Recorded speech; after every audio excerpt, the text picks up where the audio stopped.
Hello everyone, welcome back to the channel. You asked for it, and today I'm giving you an update on Project Z28.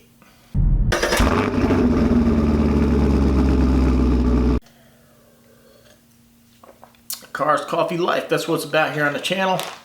Alright everyone, welcome back. If you're new here, I am L to the W. I'm a disabled veteran, an avid car enthusiast, and also an avid coffee drinker. I vlog about my cars, my life, and with the new RV, a little bit of camping and travel involved in that too. It's all covered under the life.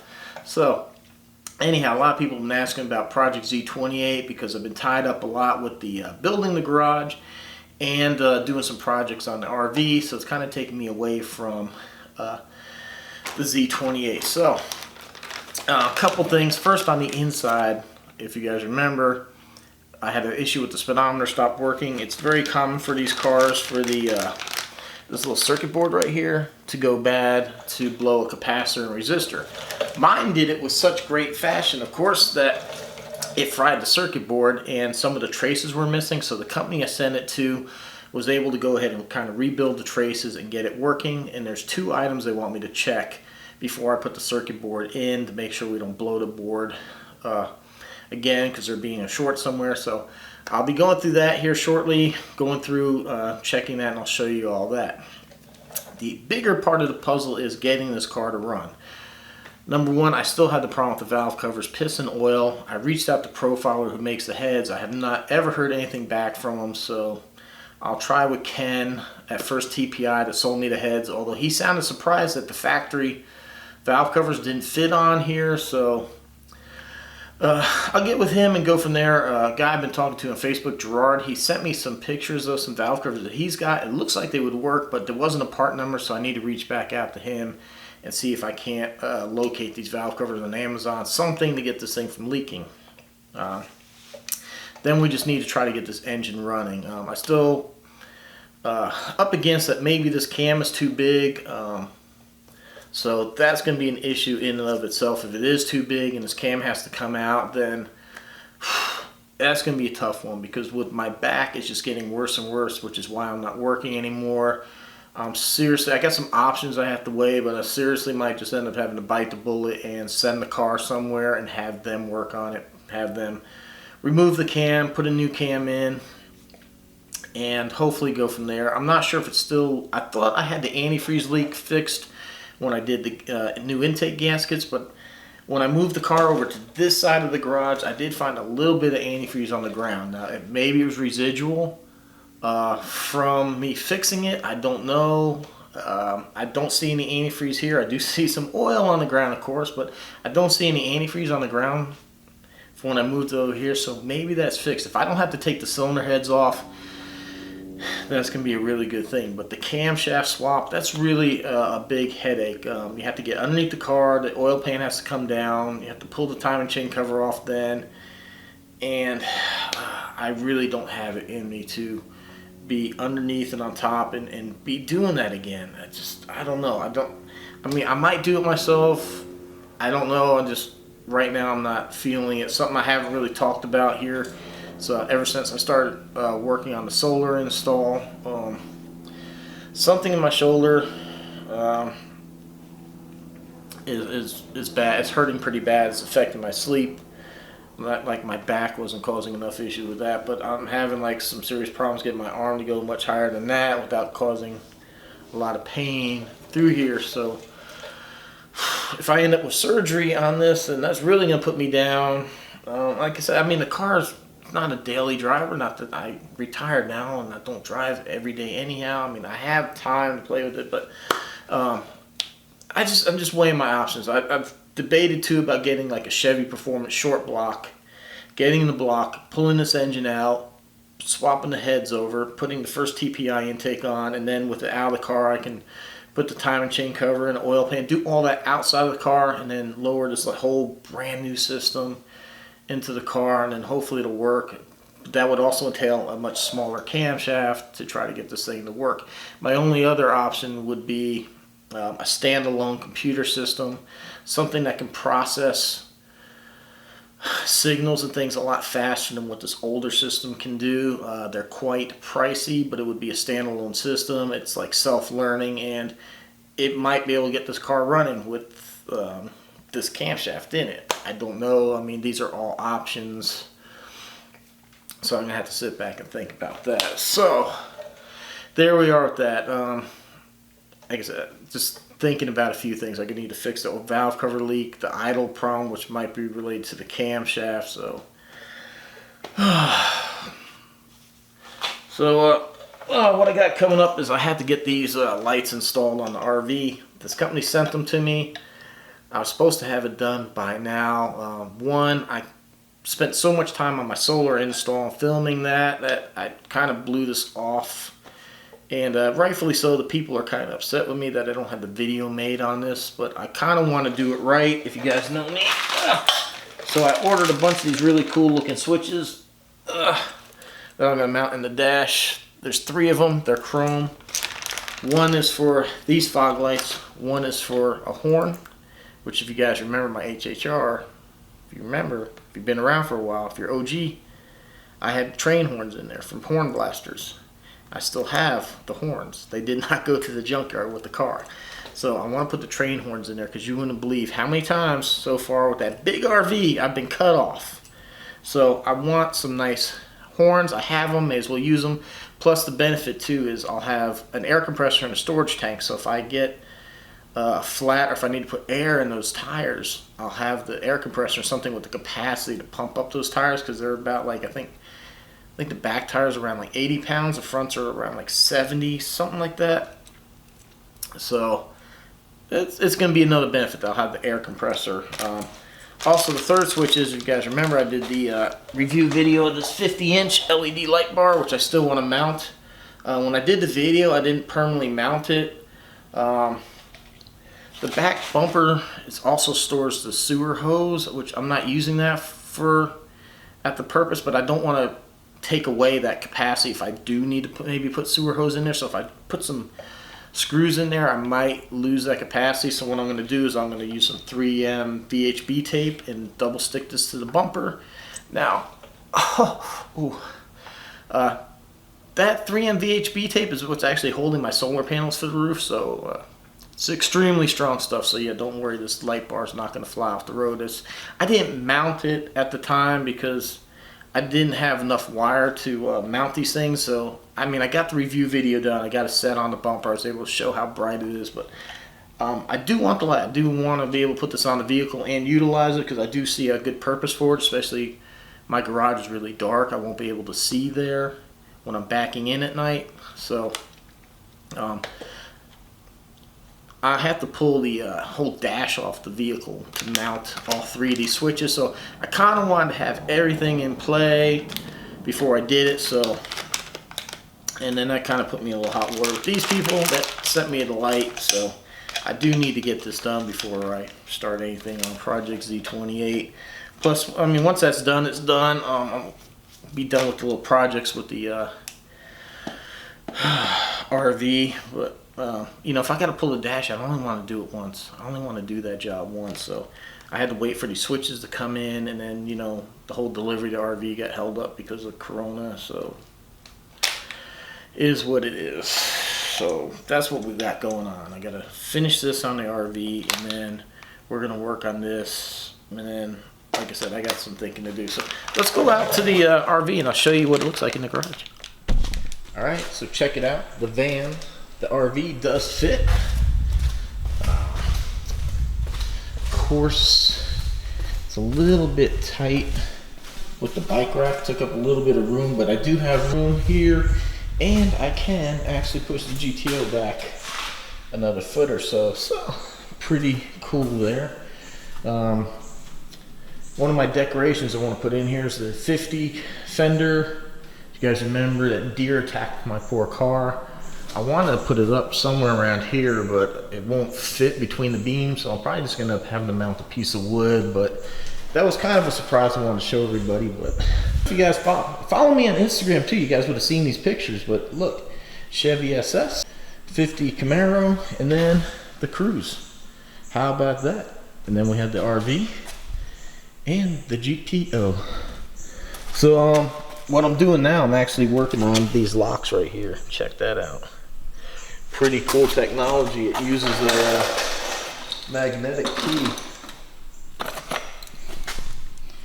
to open, because I found out that the keys that they use in these RVs, everyone has one. These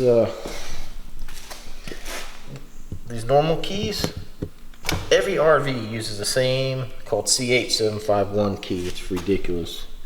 And look at that. Actually, I'm gonna need to move that up here, because I found out that when the bikes are back here, you can't see my beautiful sticker. So, and if you want a sticker like that, they're on Teespring.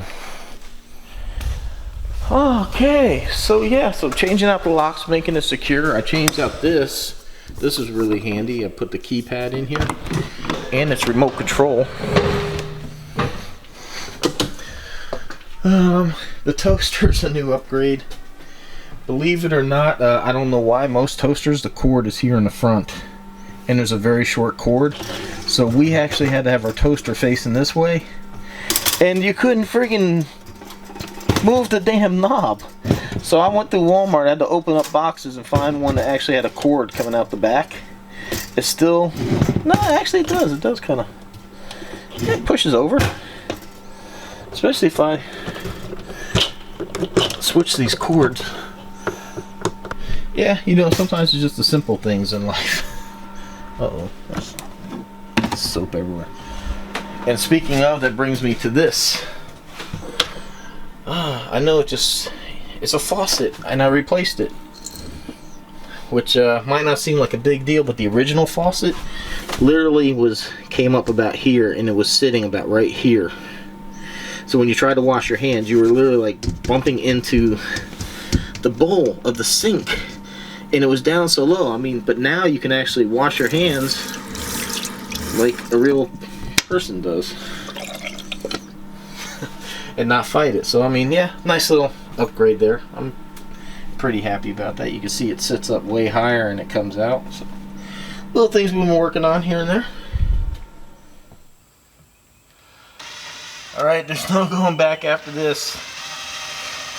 I cannot believe I'm drilling holes in a brand new vehicle. Oh my god.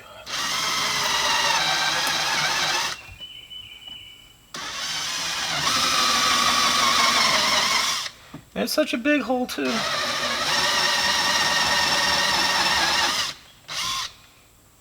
Is this thing not punching through? Okay. I'm not sure exactly where this needs to go.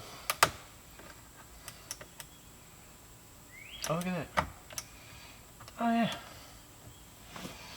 So there we have it. Hell, that's in there tight enough, I won't even need the nut. Uh-oh. That's not the switch that I wanted to put there. Oh man. No, no, no. Uh-oh. Damn.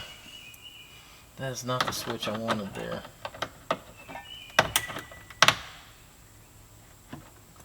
Oh, come on.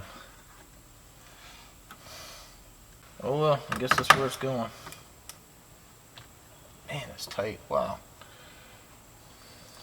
Kind of using the nut that goes around it to guide me as to where to put these.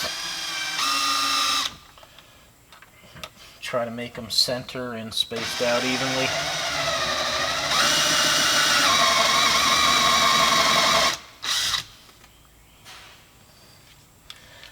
I think I need to go. I need to make sure I got the right switch in this time. So what do you think? We got horn, backlight, fog light. You can maybe hear the relay clicking. I'm not sure if you can see that in the house, but might just have to trust me. The lights do come on. And then here, check this out. As soon as we turn on the ignition, they light up. Look at that. Yeah, buddy.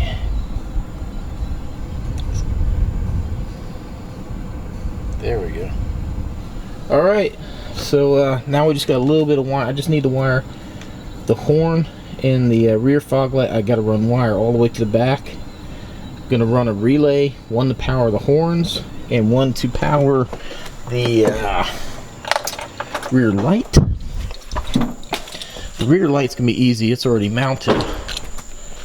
The horns, it's going to take a little bit of wiring. The hardest thing's going to be drilling holes to run all the airlines and stuff like that. So here we go. Here's the manifold. So we got to mount these horns. And then back here,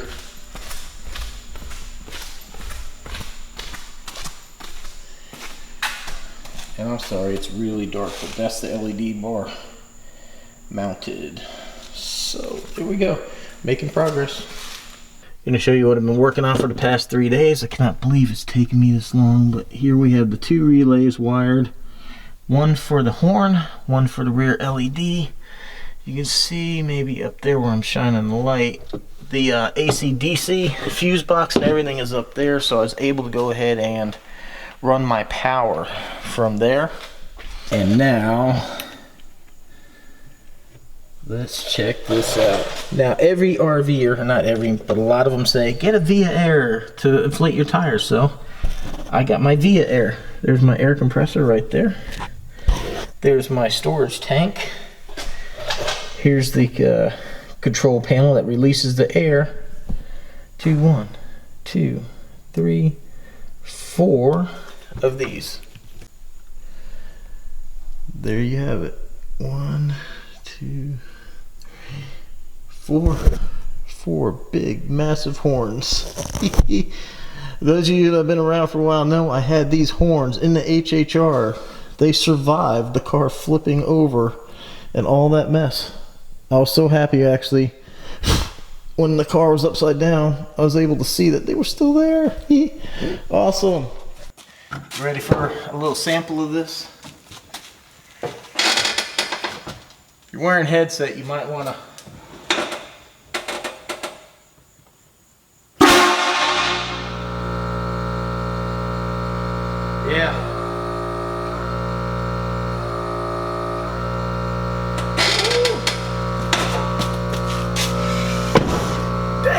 it is loud. It's really, really loud, especially when you're in this big metal building, but you might want to think twice before cutting me off in traffic. Alright everyone, sorry I haven't had a video out sooner. I've been trying to work on this and I'm pretty much done. There's one thing that I have that I want to add to this, but I don't know if it's going to work. Hopefully that won't be a big entailed project like everything else seems to be. I don't think it'll be, probably still take me a full day. You know, I don't move around that good, but after that, yeah, I'll be done pretty much with the projects for here, at least what I have planned for it, unless something breaks. Fingers crossed that doesn't happen. We're leaving out this week for another camping trip. It's not going to be very long, be a few days. I think it's going to be very pretty out there. The wife picked this place out, so hopefully you enjoyed that one. And then 2 weeks after that, we have one coming up again, and that one's going to be spectacular. You're not going to believe where we're going with the heavy Chevy. Whew. You're going to like it. Trust me. Trust me. You don't even have to be into camping. You're really going to enjoy the next visit.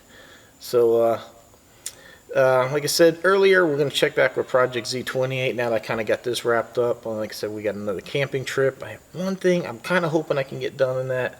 But then that's it. I'm done with the modifications for this. I'm going to have a lot of videos rolling out on modifications and things for the RV, so if that's not your thing, sorry about that. Hopefully you'll still find some interest in how these things work.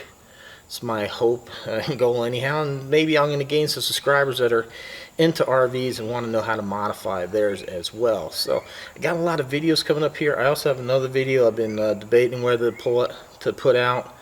It was from a race day, want to go fast. I think I'm going to go ahead and put that one out.